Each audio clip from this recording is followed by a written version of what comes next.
Okay. Okay, Wayne. We'll give it a shot. Yeah.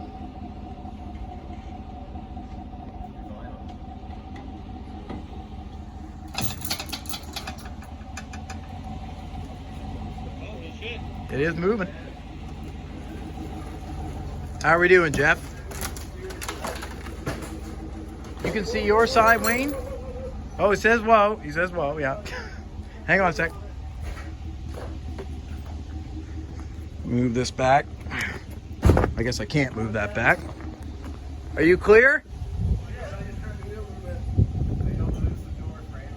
Yeah, I'll keep an eye here. Slow, go slow. Yep.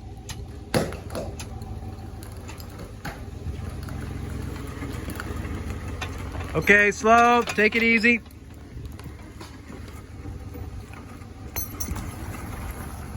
Beautiful. Yep.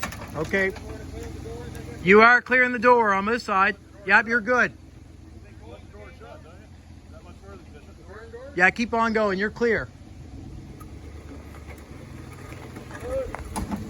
You're clear of the doors.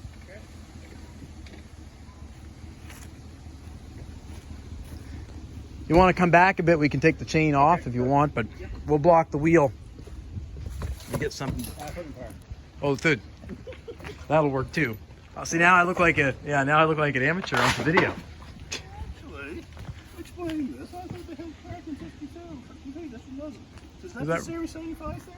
I don't know. It seems strange, but possible. No park. No park. It's a lot easier than I thought it would. I thought it was going to be, you know. It rolled out no issue. First time outside since 74 or 5. 1955. The Series 75 Fleetwood limousine. Imperial division in it. It's a divider car. Body number 139.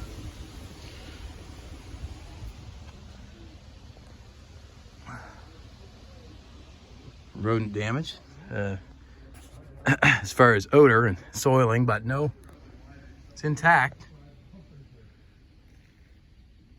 This car was owned by the late John Sutton, Cadillac LaSalle Club member, Halifax Antique Car Club member.